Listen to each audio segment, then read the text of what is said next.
So I'm here to share the story of my daughter Annie's life, including the revelations, inspirations, and changes that resulted from the circumstances of her death almost 10 years ago. My goal is to improve the communication between parents and physicians such that when the child ultimately passes, the parents will have peace with the death. And I know what it is not to have that peace, so that's important to find that for other parents. Annie's story began with a high suspicion of trisomy 13 or 18 based on the 20-week ultrasound. We were told that these conditions were incompatible with life, and providers clearly believed there was nothing positive to come of continuing the pregnancy. We understood and accepted the bleak statistics, but I just couldn't take an action to stop my daughter's beating heart. I'm an automotive engineer in my past, and I guess I compared it to a car along the line with a foundational flaw. I mean, logically, you would remove the car from the line. You wouldn't finish the car if it couldn't be fixed at the end. Well, that makes total sense. But this was my daughter, and just stopping her life because it was going to be short just wasn't logical to me or to my husband. I refused the amnio offered and made that clear that I didn't want it because the results would not change my decision. But the physician told me, well, he was going to order it anyway, and then if I wanted, I could cancel. It was like the doctor didn't hear me when I had refused. It was an ominous sign. As most people given a diagnosis do, we searched online to learn more. We were surprised to find many survivors of trisomy 13 and 18. The children seemed happy, and the parents, while admitting to the many challenges, managed and thrived. My husband and I were touched to meet others who accepted their child's life, however long, and created meaningful memories. This is little Bristol, who lived 2 months. Dad is so proud of her. We were concerned about the effect of Annie's life and death on her siblings, but we learned how to talk to our children from other parents and discovered that when babies with trisomy 13 or 18 survived, the siblings had a very special relationship with them. This is little John Paul. He has full trisomy 13. It's nice to see the kids in action.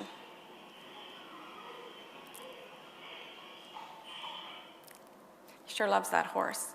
And this is Annabelle. Try it again. There she is. Annabelle has full trisomy 18. She lived for 4 years and had a cardiac surgery. The children do progress just slowly at their own pace. We met many medical doctors with children with trisomy 13 and learned that most of them were alive because of life-saving interventions. We realized there was a possibility that Annie might live for some time if she received medical care. But was it a life worth living? When children with these conditions died, parents were not relieved or unburdened. They were distraught, as any parent of any child would be. Nobody had regrets for the care that their child received or the life that they lived.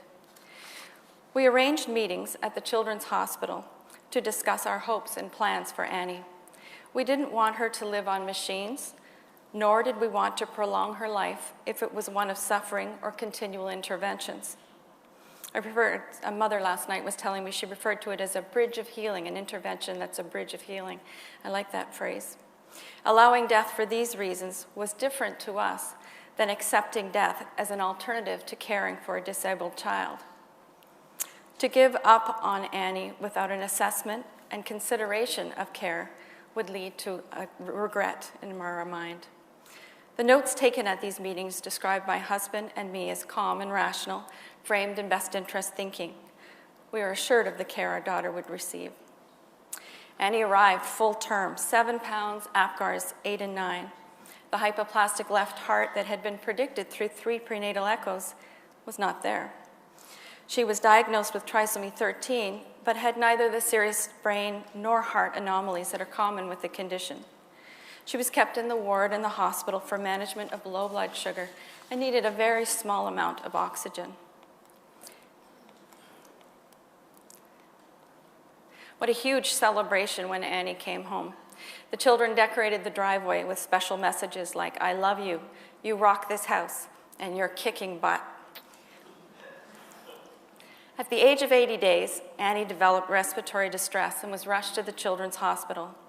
At first, we were told she had pneumonia, but we understood this was a treatable condition. We were asked 3 times by different physicians if she was DNR status, but without the discussion we anticipated about futility or with an explanation of why death was better than treatment and life for Annie. Less than 24 hours after arrival, Annie suddenly and rapidly declined, and we were told she needed invasive surgery to essentially remake her trachea because it was too narrow. The surgery had a high mortality rate for infants without chromosomal challenges. Clearly, it was not in Annie's best interest. We chose not to intubate, and she passed away. However, in the weeks that followed, I pondered the events of the final day, and I was uneasy with them, particularly the apparent early misdiagnosis of pneumonia. We obtained the records and were shocked to discover that a do not resuscitate order had been placed in Annie's records before our consent to withdraw care. The records for the final hour were absent, and in time we discovered that 20 milligrams of morphine, as well as 100 micrograms of fentanyl, quantities far exceeding therapeutic dosage, had been withdrawn from the narcotic cabinet in Annie's name. Yet all associated mandatory records related to the ordering, administration, and wastage of these medications were absent. We were distraught and shocked by what had happened. The hospital offered little explanation, but did apologize for communication.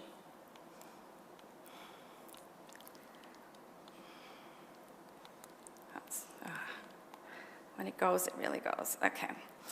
A physician who was a former president of the Canadian Pediatric Society investigated and reported on Annie's death at the behest of the coroner's pediatric committee. The care Annie received on the final day was deemed to be inappropriate, but worse yet was that the surgery described to us, upon which we had made the decision to withdraw care, was reported as not certain. The coroner's office refused to comment on the opiates administered, and only when we felt driven to consider exhumation did the coroner reveal that fentanyl had been administered. The time and amount of administration were withheld from us. We will never know what caused Annie's sudden decline or whether medical care might have enabled her to live a longer, comfortable life. I couldn't understand how communication we expected to occur with highly trained physicians we trusted and respected at a hospital considered to be world-class did not occur. I began to explore the medical environment in which Annie had received care. Maybe it would help me to understand.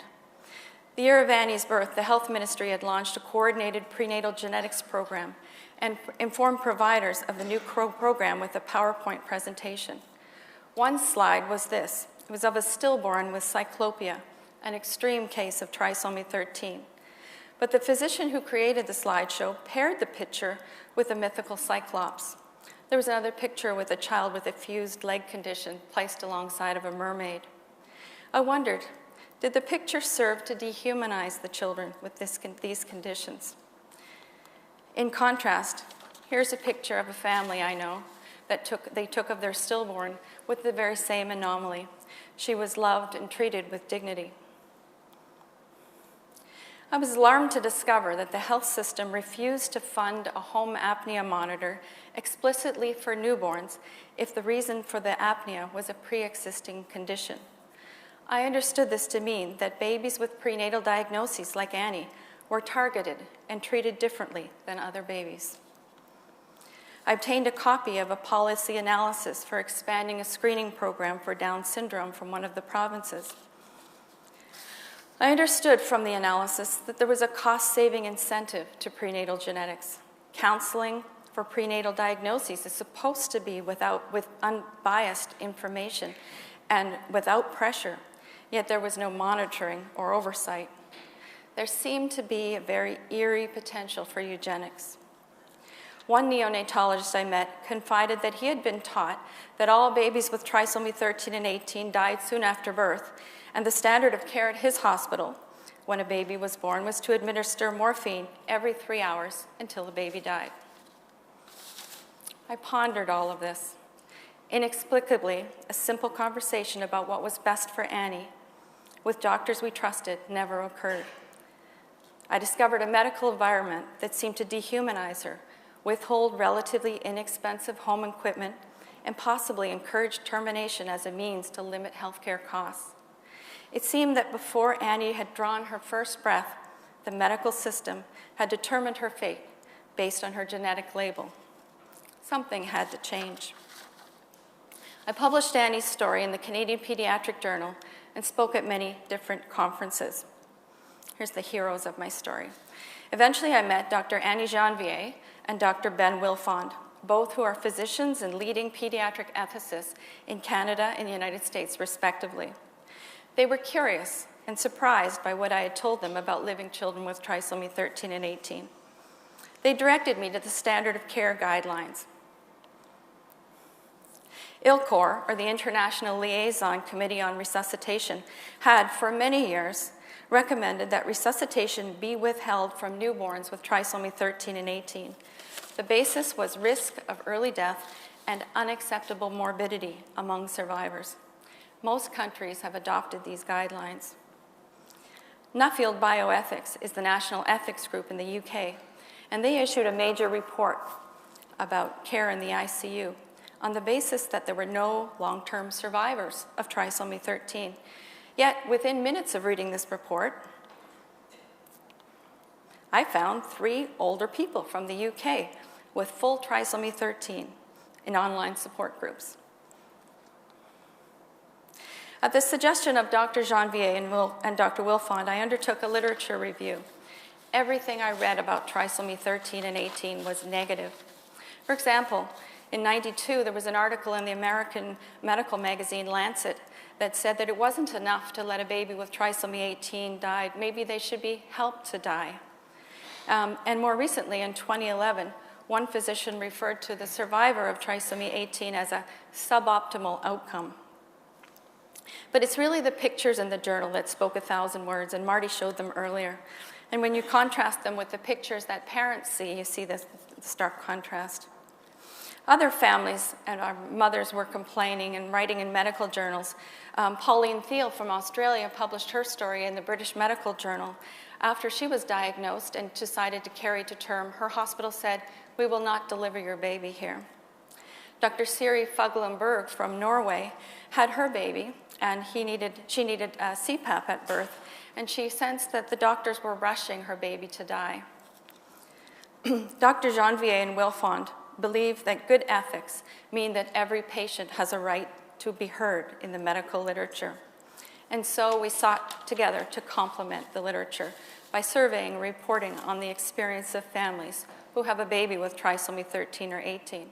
Nobody had ever asked them their experience and published it. So all of the clinical guidelines were based on assumptions. Our first article was published in the journal Pediatrics. The editor issued a press release, and over 40 media articles in 5 languages were published around the world. Our research was based on 372 parent surveys, very large sample size for a rare condition. And it produced many findings. Perhaps most significantly was what providers told parents when they received the diagnosis for their child who was unborn or newly born. And these are some of the things that parents were told. But for the most part, their experience was contrast. It was contrary. 98% described their child's life as positive, regardless of longevity, and that's important. And for surviving children, almost all of them were described as happy and enriching their life and the lives of their siblings. And marriages actually did not fall apart, as everybody assumed. Parents reported a positive, transforming experience, even if the baby's life was short. Our study also found that it was a prenatal diagnosis, not the anomalies the child might have, that was the most significant factor leading to early death. It should be disturbing to everyone that over half of the parents that we surveyed that had a prenatal diagnosis experienced pressure to terminate. Nobody should ever feel pressure to terminate. We presented our research at numerous conferences, including the American Society of Bioethics and Humanities, the Pediatric Academic Societies, and numerous hospitals, including grand rounds at Boston Children's Hospital, and prestigious Massachusetts General Hospital. Changing times are evident. One of the top 10 children's hospitals in America issued a press release last year describing the change in care they offer to newborns with trisomy 13 and 18. They actually issued a press release. It is by no means about offering intensive care to all babies born with trisomy 13 or 18, but rather about recognizing that each child and family is unique, and some babies might benefit from care. Physicians need to understand and respect the value of time that some parents hold with their children. The World Health Organization recommends palliative care be offered at the beginning of a life-limiting diagnosis and at the same time as any possible curative efforts, recognizing that the transition to purely palliative or hospice care may occur later. This, I believe, is the appropriate requirement for perinatal palliative care for diagnoses of trisomy 13 and 18. After our first paper was published, the parents created this poster for Dr. Janvier and Dr. Wilfond. It hangs proudly in the offices of these fine physicians who, having no personal agenda or beliefs on the subject, cared enough to take the time to listen and who had the humility and open mind to change their thinking.